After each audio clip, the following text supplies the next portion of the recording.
Dear 12th standard students, welcome to the online session of St. Joseph Study Center. This is the 6th session of Unit 10 Electronics and Communication. In our previous videos, we saw about how BJT works in common base mode and common emitter mode. So in this video, we will see some applications of BJT. That is how it works as a switch and amplifier and oscillator. Transistor as a switch. A transistor in saturation region acts as a closed switch while in cutoff region it acts as an open switch. So நம்ம previous videoல பார்த்தோம் ஒரு transistor saturation region இருந்துச்சுனா அது வந்து closed switch act ஆகும். அதே போல அது வந்து cutoff regionல இருந்துச்சுனா it will act as an open switch. It functions like an electronic switch that helps to turn on or off a given circuit by a small control signal which keeps the transistor either in saturation region or in cutoff region. So open and closed switch மட்டும் இல்லாம it also used to turn on or off the circuit. So அதுக்கு ஒரு help பண்றதா ஒரு control signal அப்படினு சொல்வாங்க. So அந்த signal மூலமா அது வந்து கட் ஆஃப் ரீஜன்ல இல்லனா சேச்சுரேஷன் ரீஜன்ல இருக்கும். So அது எப்போ வந்து closed switch ஆவும் and open switch ஆவும் யூஸ் ஆகுது அப்படின்றத நம்ம பார்க்கலாம். When the input is low, அதாவது நம்ம கொடுக்கிறோம் இல்லையா input. So when the input is low, for example 0 volt, the base current is 0 and transistor is not properly forward biased, so it will be in cut off region. So இதான் நம்ம எடுத்துக்கிட்ட circuit அப்படினா we were in a common emitter configuration. அப்போ நமக்கு left சைடுல base இருக்கும் and right சைடுல நமக்கு கலெக்டர் இருக்கும் இல்லையா. ஸோ இப்போ நம்ம வந்து ஒரு கம்மியான இன்புட் கொடுக்குறோம், அதாவது ஒரு 0 வோல்டேஜ், அதாவது எதுவுமே இல்லை அப்படின்னு அர்த்தம். ஸோ அப்போ கொடுத்தோம் அப்படின்னா இங்கே நம்மளுக்கு வந்து பேஸ் கரண்ட் வந்து இருக்காது, இட் வில் பி 0. இங்கே நமக்கு அது வந்து ப்ராப்பராக ஃபார்வர்ட் பயாஸ்டும் ஆகியிருக்காது. ஃபார்வர்ட் பயாஸ் நடந்தால் தான் இங்கேருந்து சார்ஜ் கேரியர்ஸ் மூவ் ஆகும், so that we will have some amount of current. But இங்கே நம்ம வந்து இன்புட் கொடுக்காததுனால இது வந்து it will won't get properly forward biased. As a result, the collector current is 0 and correspondingly the voltage drop across RC also becomes nearly 0. So since இங்கேருந்து நமக்கு வந்து IB base currentடும் இல்லை and இங்கே நம்ம வந்து voltageம் கொடுக்கல, ஸோ அப்போ இங்கே நம்மளுக்கு collector current 0 இருக்கும். ஸோ அப்போ இங்கே RCக்கு இடையில இருக்கிற இந்த voltage dropம் நமக்கு 0 தான், அதாவது we won't get any voltage drop across this RC. The output voltage is I and is equal to VCC. It means that no current flows through the transistor and it is said to be switched off. Therefore, the transistor acts as an open switch. So, என்ன சொல்லியிருக்காங்கன்னா இப்போதைக்கு இங்கே base கரண்ட்டும் இல்லை collector கரண்ட்டும் இல்லையா. So அப்போ இந்த அவுட்புட் வந்து பார்த்தீங்கன்னா நம்மளுக்கு ஏற்கனவே சர்க்கியூட்குள்ளாரே இருக்கிற இந்த VCC எவ்வளோ இருக்கோ, அதாவது கலெக்டர் ஜங்ஷனோட வோல்டேஜ் வந்து எவ்வளோ இருக்கோ அதே அமௌண்ட் தான் வந்து இருக்கும் அப்படின்னு சொல்லியிருக்காங்க. ஸோ இதுலேருந்து என்ன தெரியுதுன்னா நம்மளுக்கு எக்ஸ்டர்னலாக எந்த விதமான பவர் சப்ளையும் உள்ளே வந்து நடக்கலை அப்படின்னு சொல்லிட்டு தெரியுது. So that there is no current flows to the circuit and it is said to be switched off, and in that case the transistor will act as an open switch. When the input is high, when the input voltage is increased to a certain value, for example plus 5 voltage, the base current increase and in turn the collector current to its maximum. The transistor will move into the saturation region.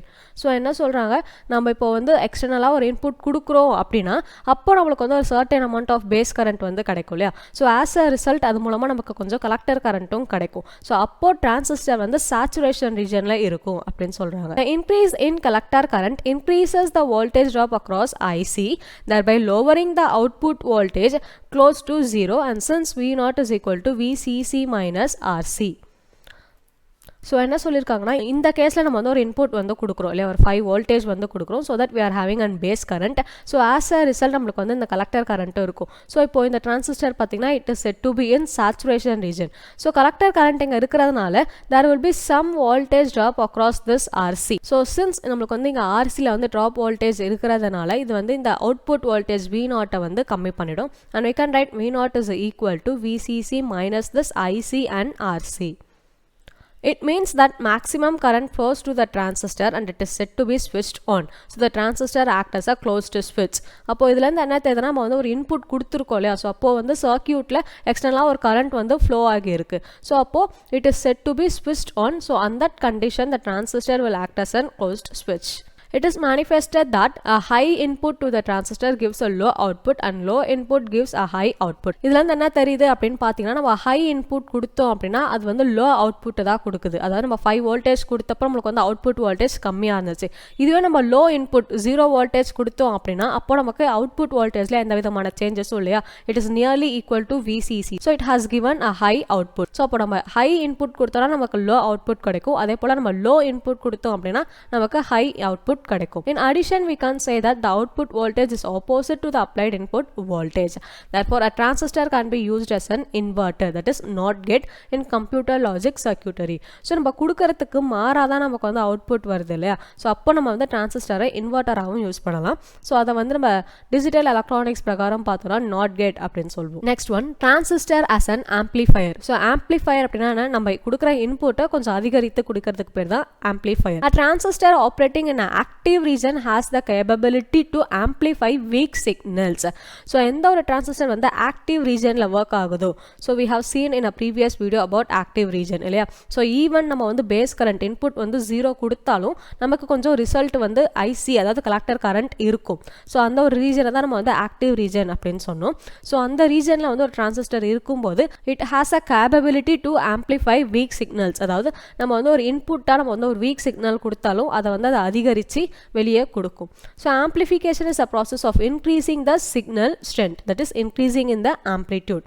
So if a large amplification is required, the transistors are cascaded with coupling elements like resistors, capacitors and transformers, and they are called multi-stage amplifiers. The transistors are cascaded with coupling elements like resistors, capacitors and transformers, and they are called multi-stage amplifiers. இப்போ suppose நம்ம ரொம்ப வீக்கான சிக்னலை வந்து amplify பண்ணணும் அப்படின்னா அங்கே large amplification process வந்து தேவைப்படுது இல்லையா? ஸோ அப்போது அந்த ஆம்ப்ளிஃபயர் கூட நம்ம வந்து இன்னும் சில பராமீட்டர்ஸ் சேர்க்குறோம், அதாவது ரெசிஸ்டர்ஸ், கெப்பாசிட்டர்ஸ், டிரான்ஸ்ஃபார்மர்ஸ் இதெல்லாம் ஆட் பண்ணுறோம். ஸோ அப்போது அந்த ஆம்ப்ளிஃபயரை நம்ம மல்டி ஸ்டேஜ் ஆம்ப்ளிஃபயர் அப்படின்னு சொல்லலாம். Here the amplification of an electrical signal is explained with a single stage transistor amplifier. Single stage indicates that the circuit consists of one transistor with the allied components. An NPN transistor is connected in a common emitter configuration. So இப்போ நம்ம வந்து ஒரு week signal எப்படி amplify பண்ணலாம் அப்படின்றத ஒரு single stage amplifier மூலமாக நம்ம பார்க்கலாம். ஸோ சிங்கிள் ஸ்டேஜ் ஆம்ப்ளிஃபயர் அப்படின்னா ஒரே ஒரு டிரான்சிஸ்டர் அண்ட் அதுக்கு தேவையான காம்பனன்ட்ஸ். ஸோ இப்போ பார்த்தீங்கன்னா நம்ம வந்து ஒரு NPN டிரான்சிஸ்டர் எடுத்துக்கிட்டோம் and it is in common emitter configuration. So in the left side pathina we are having a base junction, and in the middle we are having emitter, and in the right side we are having collector. To start with, the Q point or the operating point of a transistor is fixed so as to get the maximum signal swing at the output. Here the amplification of an electrical signal is explained with a single stage transistor amplifier. Single stage indicates that the circuit consists of one transistor with the allied components. An NPN transistor is connected in a common emitter configuration. So இப்போ நம்ம வந்து ஒரு week signal எப்படி amplify பண்ணலாம் அப்படின்றத ஒரு single stage amplifier மூலமாக நம்ம பார்க்கலாம். ஸோ சிங்கிள் ஸ்டேஜ் ஆம்ப்ளிஃபயர் அப்படின்னா ஒரே ஒரு டிரான்சிஸ்டர் அண்ட் அதுக்கு தேவையான காம்பனன்ட்ஸ். ஸோ இப்போ பார்த்தீங்கன்னா நம்ம வந்து ஒரு NPN டிரான்சிஸ்டர் எடுத்துக்கிட்டோம் and it is in common emitter configuration. So in the left side pathina we are having a base junction, and in the middle we are having emitter, and in the right side we are having collector.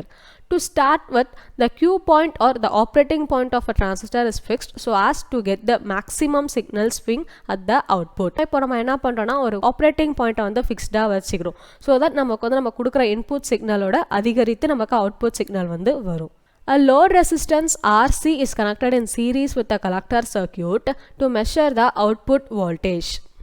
So இங்கே பார்த்தீங்கன்னா இங்கே வந்து load resistance இருக்குல்லையா RC, இது நம்ம என்ன பண்ணியிருக்கோம் collector சைடில் கனெக்ட் பண்ணியிருக்கோம் because it is used to measure the output voltage V0. So இங்கே இன்புட் அப்படின்றது நமக்கு பேஸ் சைட் அண்ட் அவுட்புட் அப்படின்றது இந்த கலெக்டர் சைடு, இந்த V0 நம்ம வந்து கலெக்டரில் கனெக்ட் பண்ணியிருக்கோம். So to measure the output we have the RC, that is load resistance in the collector circuit. The resistance R1, R2 and RE form the biasing and stabilizing circuit. So resistance R1 and R2 and RE. So these resistance or helps to bias the input signals. The capacitor C1 allows only the AC signal to pass through, and the emitter bypass capacitor CE provides a low reactance part to the amplified AC signal. So இதில் இருக்கு இல்லையா, இதில் வந்து பார்த்தீங்கன்னா capacitor C1 தான் நம்மளுக்கு வந்து முதல்ல இருக்குது, அதாவது இன்புட் சைடில் இருக்குது. ஸோ இது வந்து என்ன பண்ணுன்னா நம்ம கொடுக்குற இன்புட் AC சிக்னலாக இருந்தால் மட்டும்தான் இது வந்து ஃபர்தராக உள்ள அலோவ் பண்ணும். ஸோ நெக்ஸ்ட் இருக்கிற இந்த CE, அதாவது இந்த எமிட்டர் பைபாஸ் சர்க்யூட் வந்து நம்ம ஆம்ப்ளிஃபை பண்ண AC சிக்னலுக்கு it will provide a low reactance part to the amplified AC signal. And the coupling capacitor is used to couple one stage of the amplifier with the next stage while constructing multi-stage amplifiers. So இங்க CC அப்படின்றது வந்து coupling capacitor. So coupling அப்போ இது வந்து என்ன பண்ணுன்னா ஒரு stage ஆம்ப்ளிஃபயர்லேருந்து நம்மளுக்கு வந்து அதிகமான சிக்னல் ஆம்ப்ளிஃபை பண்ண முடியாது இல்லையா, அதாவது ரொம்ப அதிக அளவில் ஆம்ப்ளிஃபை பண்ண முடியாத நிலையில் மல்டி ஸ்டேஜ் ஆம்ப்ளிஃபயர் வேணும் அப்படின்றப்போ அது கூட தேவையான சர்க்யூட்ஸை இது கனெக்ட் பண்ணும். Vs is the sinusoidal input signal source applied across the base emitter and the output is taken across the collector emitter.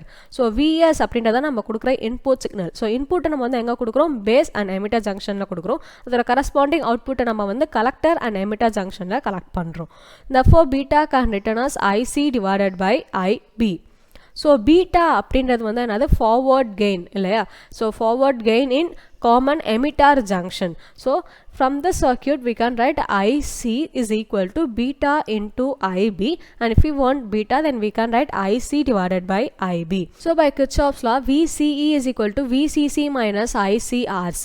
So VCE அதாவது collector and emitter கிடையே இருக்கிற voltage அதான் நம்மளோட output இல்லையா? So அது வேணும் அப்படின்றப்போ இந்த சர்க்யூட்கான இந்த VCCயை நம்ம அப்ளை பண்ண அந்த ICRC மூலமாக நம்ம வந்து மைனஸ் பண்ணால் தான் இதோட அவுட்புட் வந்து கிடைக்கும். So we have written VCE is equal to VCC minus ICRC.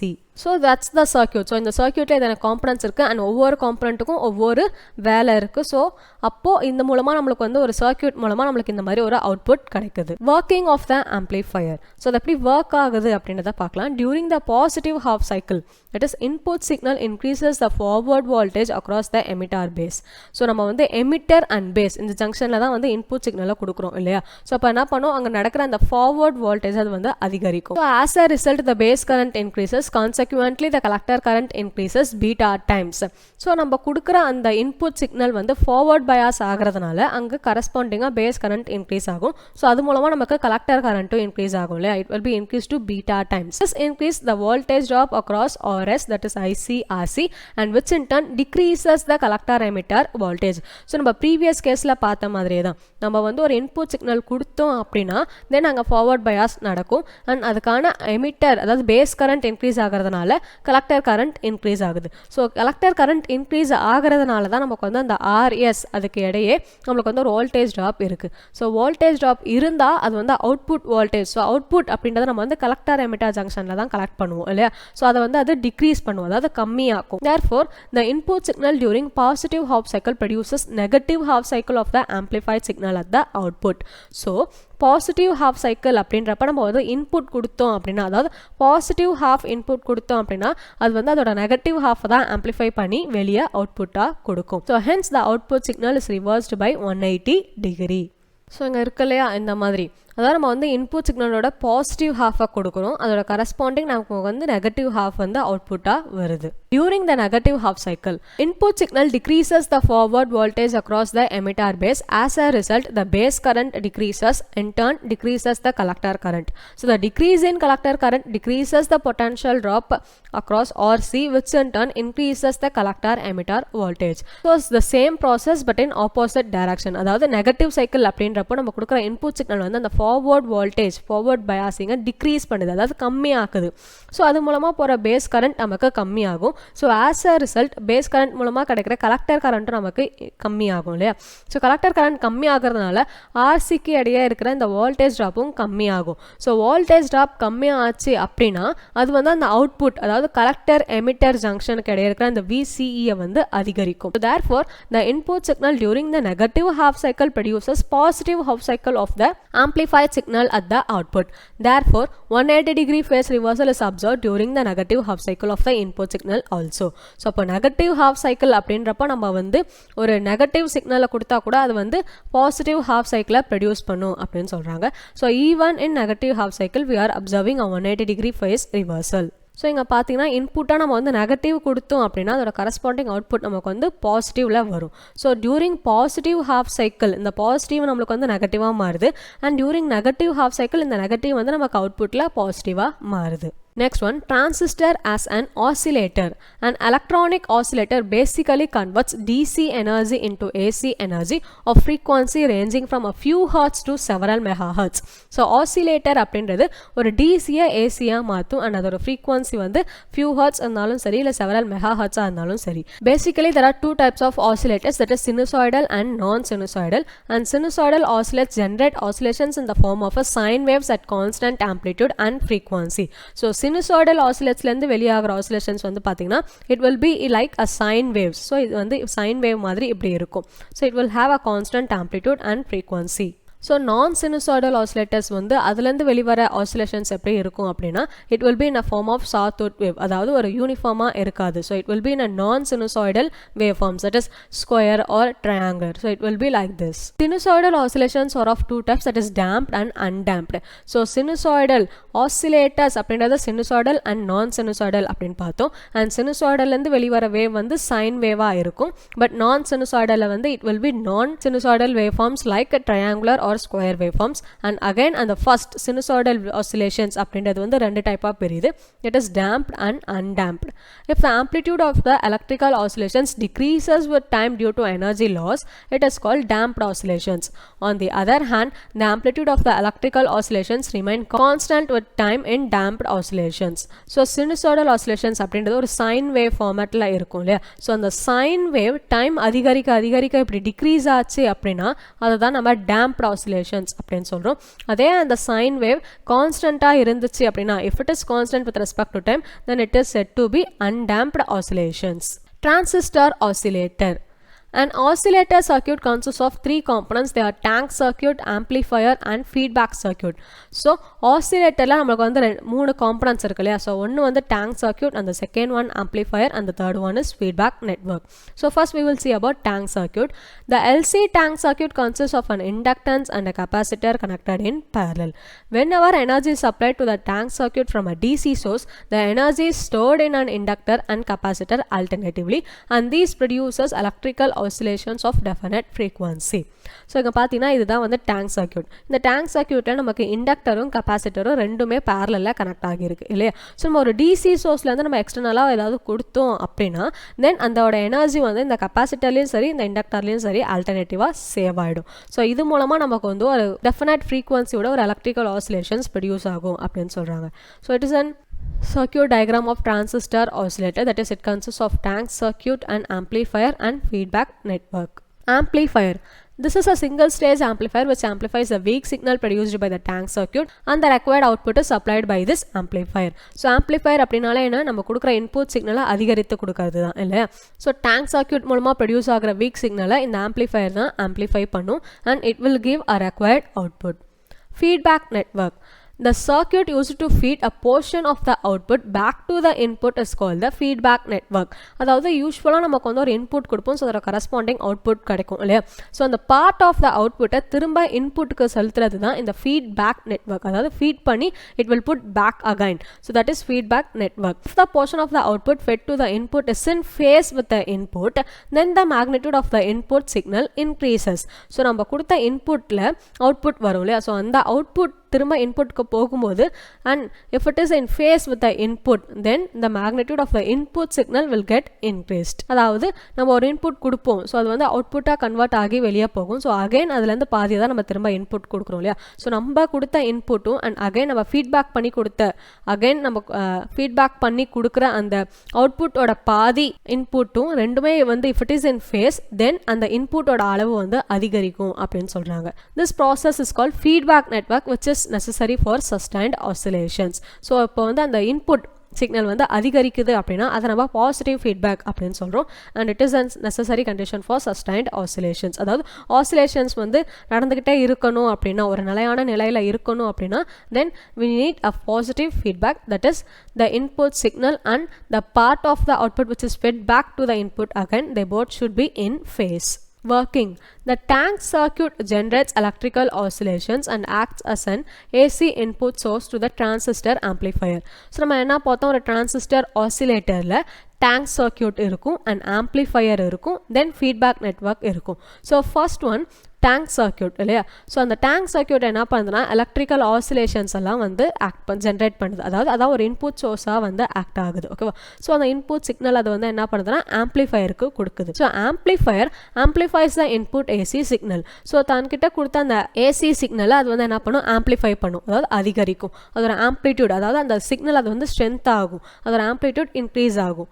In practical oscillator circuits there is loss of some energy in inductor coils and capacitors due to electrical resistance. A small amount of energy is used up in overcoming these losses during every cycle of charging and discharging the capacitor. So நம்ம ப்ராக்டிக்கலாக ஒரு real case அப்படின்னு எடுத்துக்கிட்டோன்னா அங்கே வந்து inductor and capacitors இல்லையா, so அங்கே இருக்கிற அந்த எனர்ஜியில் அதாவது நம்ம அங்கே தான் நம்ம வந்து ஒரு எனர்ஜியை வந்து ஸ்டோர் பண்ணி வைக்கிறோம். அந்த டிரான்சிஸ்டர் நம்ம டேங்க் சர்க்யூட் கொடுக்குற எனர்ஜியாக நம்ம வந்து இண்டக்டர் அண்ட் கெப்பாசிட்டரை தான் நம்ம வந்து ஸ்டோர் பண்ணி வைப்போம். ஸோ அங்கே ரெசிஸ்டன்ஸ் இருக்கிறதுனால அந்த எனர்ஜி வந்து லாஸ் ஆகவும் வாய்ப்பு இருக்குது. ஸோ அப்போது அதெல்லாம் ஓவர் கம் பண்ணும்போது there will be some loss of energy in charging and discharging the capacitor. So due to this the amplitude of the oscillations decreases gradually. So hence the tank circuit produces damped electrical oscillations. அப்போ அந்த tank circuit கொடுக்குற input சிக்னலோட amplitude வந்து கம்மியாகும், குறைஞ்சிக்கிட்டே வரும். So அதாவது என்ன அர்த்தம், அது டைம் பொறுத்து குறைஞ்சிட்டே வருது இல்லையா, அப்போது அதுலேருந்து வெளியாகிற அந்த டேங்க் சர்க்யூட்லேருந்து வெளியாகிற ஆசிலேஷன்ஸ் வந்து it will be in the form of damped electrical oscillations. In order to produce undamped oscillations, a feedback is provided from output to input by the feedback network.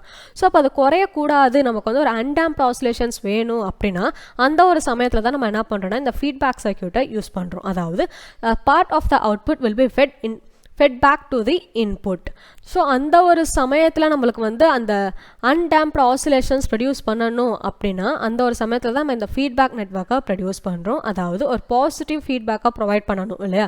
அதாவது என்ன சொல்கிறாங்க, ஒரு அவுட்புட்லேருந்து பாதியை வந்து நம்ம என்ன பண்ணுறோம் திரும்ப இன்புட்டுக்கு செலுத்துறது தான் நம்ம வந்து ஃபீட்பேக் அப்படின்னு சொல்கிறோம்.